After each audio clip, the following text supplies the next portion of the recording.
what I see is a steep erosion of the rule of law. And Merrick Garland is as much to blame as Biden. Merrick Garland, it turns out to be a bitter hack. You know, the backstory there was he was nominated for the Supreme Court by Obama, and the Republicans controlled the Senate at the time, and we had a presidential election coming up, and Mitch McConnell said, basically, we're not going to act on it. I don't know if he said that in so many words, but he said, no, we're not putting your guy in. We'll have an election if you win, maybe. But Trump won that 2016 election. And then they got Gorsuch and Kavanaugh and Amy Coney Barrett. So Merrick Garland was deeply embittered by that. He said, hey, I got nominated for the Supreme Court, but I don't get a hearing. I don't get a vote. No, he didn't. But now he's the Attorney General. And he's weaponized this, and he doesn't care about the rule of law. He's just crushing Republicans, and you see it over and over. So that has happened. As far as the impact on Trump, I mean, what I ask myself is, you know, Trump is, you know, I always go back to that Elton John song, "I'm Still Standing," and I like the song. It's got a nice melody, but it's like, no matter what you throw at me, I'm still standing. Well, so far that has been true of Trump. Here's Trump's political problem. Then I'll flip to the legal problem. He has the most solid base I've ever seen. And there's a park down the street from where I live. There's a guy sets up 4 or 5 like beach chairs in the park, you know, minds his own business, but he's got these Trump flags, you know, American flag with Trump's picture on it, Trump and all this. And by the way, it's a very liberal neighborhood, but he just sits there and enjoys the day and invites his friends. He's not a protester. He's not burning anything down. He's just got his Trump flags. So that base is, you can't touch it, you can't budge it. But the problem is it's 40%.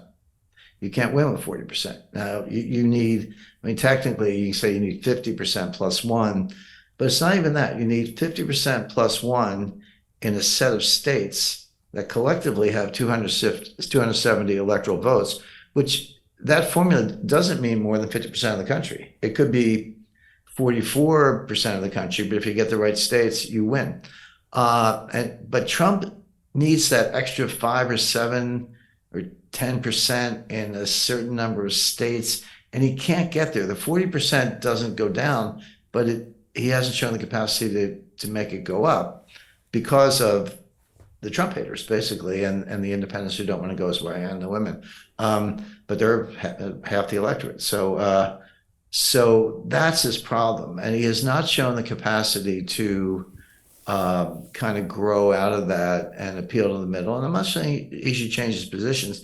He won in 2016, and partly because Hillary was like the worst candidate. Hillary Clinton was the worst candidate. He was fortunate in his choice of opponents.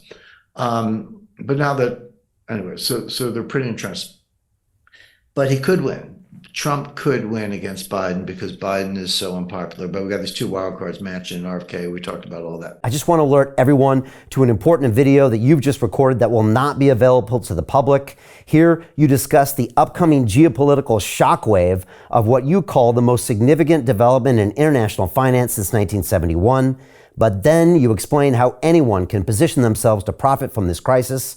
Our viewers can access that video at londonreal.tv/Jim, and I highly recommend that everyone go watch that immediately after our conversation. Let's turn to the legal side. Trump was indicted by a New York County prosecutor on state charges, not federal charges. Okay, so he's awaiting criminal trial. Well, the process has started, but he was arrested and booked, and awaiting criminal trial on that. He was indicted the other day on a host of federal charges, all felony charges. I don't know the exact numbers, like 7 or 8, but they all carry like 7 to 10 year sentences. I mean, in theory, could you get the Madoff treatment, a 100-year sentence? I'd probably only live 10, 20 years, but 100-year sentence, not impossible.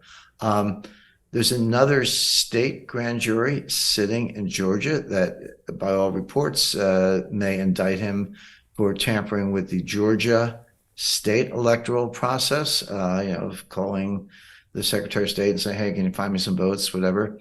Not that that's never happened before. And then he's also under criminal investigation on the January 6th charges. Now, this indictment that was just handed up By the way, reporters always say indictment was handed down. Indictments are handed up to the judge. So that's a pro tip. If you hear a reporter say handed down, they don't know what they're talking about. The indictment was handed up. That was on the mishandling, so-called, of the classified documents. But there's another grand jury sitting on his actions on January 6th. So you could be looking at two more sets of indictments on multiple charges. So at what point is even the guy who you can't take him down, suddenly it's like you're a defendant in three separate criminal cases, or maybe four separate criminal cases, 2 state, 2 federal, 4 grand juries, all going on at the same time. How do you even show up your testimony? I'm not making light of it. I'm actually quite the opposite. I'm saying there could come a time when that base erodes, when people say, you know what, it's just too much. It just hurts my head. Maybe there's something to it. Of course, that's exactly what the Democrats want. And by the way, the prosecutor in New York and Georgia are Democrats. This is part of the weaponization thing we talked about. You know, where there's smoke, there's fire. You know, how many, you know, if it's 4 cases, but there's 7 or 8 counts each, like 30, 40 federal and state felony. These are felonies charges. At what point does it possibly wear him down, despite his energy, wear the electorate down? And by the way, they don't want any of these trials over quickly, because what do they want to do? They want to drag him into 2024. So Trump's going to be going around to New Hampshire, Iowa, South Carolina, Pennsylvania, running for president, but he's going to be going around to Georgia, New York, and Washington, and Miami, defending himself against criminal charges. I mean, how does that work? And it is unprecedented, by the way. I'm not saying there's a glib answer, because there's never been anything like it in U.S. history.